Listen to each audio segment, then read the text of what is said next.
பச்சை புடவைக்காரியாய் உன் தாய் மீனாட்சி நான் இன்று வந்திருக்கிறேன். உன் வாழ்க்கையில் நான் எப்படி எல்லாவற்றையும் திருப்புகிறேன் என்று இப்போது பார்.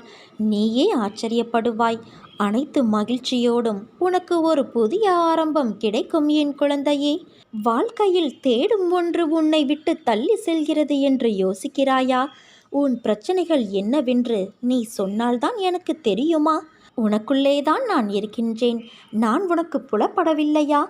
என்னை நீ மறந்துவிட்டாய் என்றும் உதாசீனப்படுத்திவிட்டாய் என்றும் நான் கூறவில்லை. அவ்வாறு நீ செய்யவும் மாட்டாய்.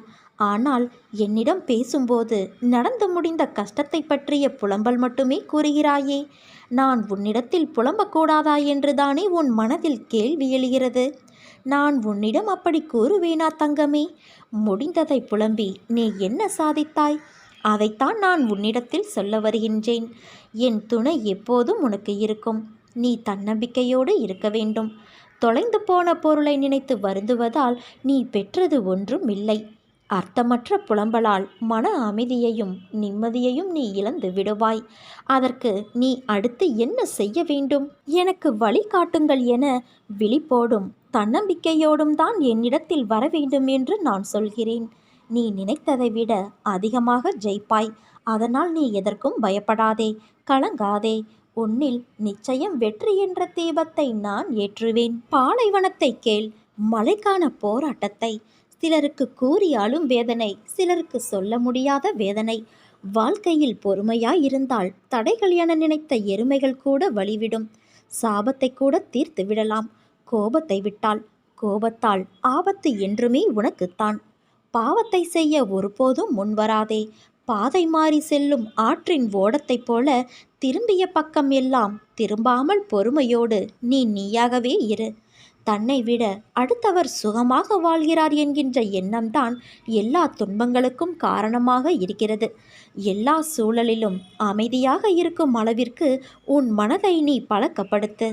உன் வாழ்க்கை உனக்கு மட்டும்தான், மற்றவர்களுக்கு வெறும் வேடிக்கைதான். உன் வாழ்க்கையில் மெய்யான அக்கறை கொண்டோர் கண்டிக்கும் போது கோபம் கொள்ளாதே குழந்தையே. நீ பேசும்போது மனதில் பட்டதை அக்கறையோடு பேசு. அடுத்தவர் பேசும்போது கவனமாக காது கொடுத்து கேள். யாரோ ஒருவர் துன்பத்தில் இருக்கும்போது இவர்களிடம் பேசினால் ஆறுதலாக இருக்கும் என்று நினைக்கும் அந்த ஒருவராக நீ இருக்க முயற்சி செய். உன் வாழ்க்கை வரமாகும். உன்னை காயப்படுத்தியவற்றை திரும்ப திரும்ப நீ யோசிப்பதால் அவை ஒருபோதும் உன்னை உயரிய நிலைக்கு கொண்டு செல்லாது. உன் சிந்தனைகளை சிதறவிடாமல் உன் எண்ணத்தில் இருக்கும் பயத்தை முதலில் தூக்கி எறி. இது நடக்குமோ அது நடக்குமோ என்று சிந்தனையில் எண்ணுவதை விட என் தந்தையை மீறி என் அம்மாவை மீறி எதுவும் நடந்துவிடாது என்று என் மீது முதலில் பரிபூரண நம்பிக்கை கொள். என்னை மீறி உனக்கு எதுவுமே நடந்துவிடாது என் தங்கமே. இந்த பிறவியிலும் இனி வரப்போகும் பிறவிகளிலும் உனக்கு எந்த விதமான தீங்கும் யாரும் இழைக்க முடியாது. நான் அதை பார்த்து கொள்கிறேன். நான் உன்னோடு தானே இருக்கிறேன். என்னை மீறி உனக்கு எதுவும் நடக்காது. நீ நம்பிக்கையோடு இரு, நல்லதே நடக்கும். விரைவில் மகிழ்ச்சியான சம்பவம் ஒன்று உன் வீட்டில் நடக்கப் போகிறது. இன்றோடு அனைத்து கவலைகளும் முடிவுக்கு வரும். நீ நிம்மதியாக இருக்கப் போகிறாய் குழந்தையே. காற்றில் இருக்கும் தன்மைதான் நம்முடைய மூச்சாய் நம் உடம்பில் உள்ளது. அப்படியென்றால் அது எந்த அளவிற்கு மாசுபடாமல் இருக்க வேண்டும்? அதே போலத்தான் நம் மனமும் எண்ணங்களும் மாசுபடாமல் பார்த்து கொண்டால்தான் சுத்தமான வாழ்க்கையை வாழ முடியும். எதையும் நினைத்து குழம்பாதே.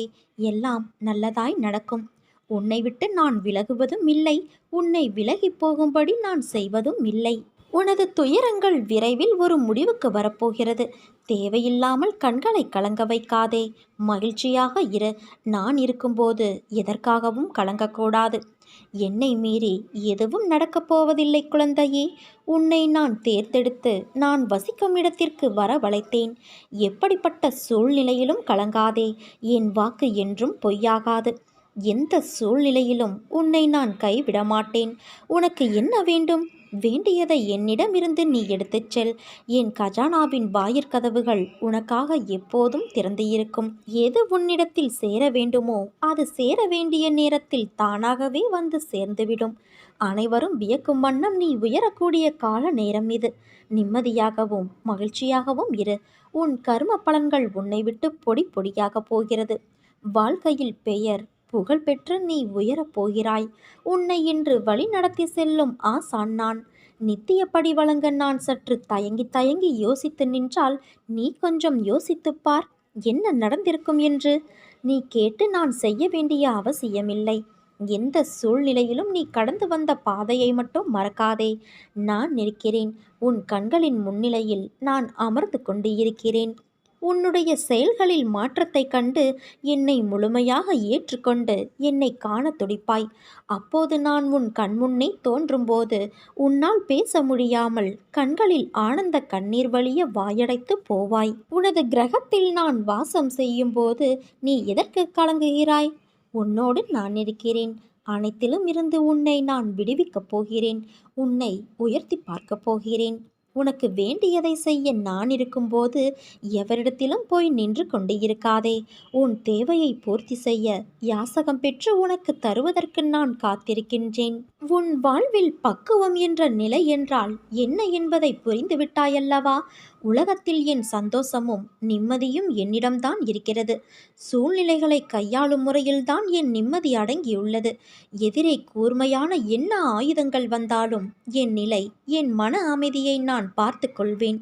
அவர்களின் எதிர்மறை சொல்லோ செயலோ என்னை எந்த வகையிலும் பாதிக்காது. ஏனென்றால் நான் தீங்கு செய்யவில்லை. அதனால் பயம் எனக்கு வேண்டாம். அதையும் தாண்டி அவர்களால் எனக்கு துன்பம் வருகிறது என்றால் அதை நான் வணங்கும் தெய்வம் பார்த்து கொள்வார் என்று நினைப்பதுதான் பக்குவத்தின் உயர்நிலை.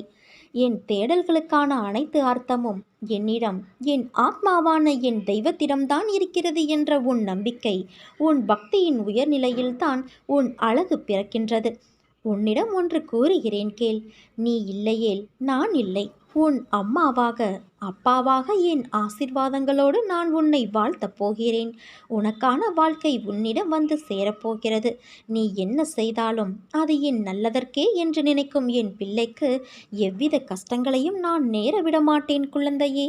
எவர் மீதும் நீ கோபம் கொள்ளாதே. எவர் மீதும் தீரா வெறுப்பு கொள்ளாதே. அவர்கள் தந்த அவமானங்களை கடந்து வந்த பிறகு கோபம் கொள்வதற்கும் வெறுப்பதற்கும் அவர்கள் தகுதியற்றவர்களாகி விடுவார்கள். வழி கடந்தும் வாழ பழகு. நீ நினைத்தது நடக்கும், கேட்டது கிடைக்கும். வறுமையும் மாறும். இழந்ததை மீண்டும் பெறுவாய். உன் விதியின் மாற்றத்தை மாற்றியமைப்பதை நான் என் கடமையாக கருதுகின்றேன். என் தங்கமே, வாழ்க்கையில் போராட்டம் இல்லாமல் எவருமே எதிலும் வெற்றியடைய முடியாது. போராட்டமே வெற்றியின் முதற்படி. வாழ்க்கையில் முன்னேற்றம் அடைவதற்கு முதலில் தாழ்வு மனப்பான்மையை விடுத்து தன்னம்பிக்கையோடு செயல்பட வேண்டும். எந்த ஒரு சூழ்நிலைக்கும் பயப்படாதே. அந்த பயம் உன்னை பலவீனப்படுத்திவிடும். வாழ்க்கையில் தோல்விகளும் ஏற்ற இறக்கங்களும் வந்து போவது சகஜம். அந்த அனுபவங்களை வைத்துக்கொண்டு லட்சியத்தை அடைவதை நோக்கி பயணப்பட வேண்டுமே தவிர கவலைப்படக்கூடாது. உன் லட்சியத்தை அடையும் எண்ணம் மட்டுமே உனக்கு எப்போதும் இருக்க வேண்டும். தினமும் அலைந்து திரிந்து நீ படும் வேதனை அதிகமானதுதான். கடினமான சூழ்நிலையிலும் உன்னிடம் யாரும் இறக்கப்படவில்லையே, மதிப்பது இல்லையே என்று வருந்தாதே. அடுத்தவர் மனதை காயப்படுத்தியதற்கான வினையை காயப்படுத்தியவர்கள் நிச்சயம் அனுபவிப்பார்கள். தைரியத்தை இழந்து விடாதே. பிரச்சனைகளைக் கண்டு பயந்து ஓடாதே. அதை சமாளிக்கும் பக்குவத்தை கற்றுக்கொள்வதே சாலச் சிறந்தது. என் வார்த்தைகள் மீது நம்பிக்கை வைத்து செயல்படு. நீ நிச்சயம் தடைகளை தகர்த்து வெற்றி அடைவாய்.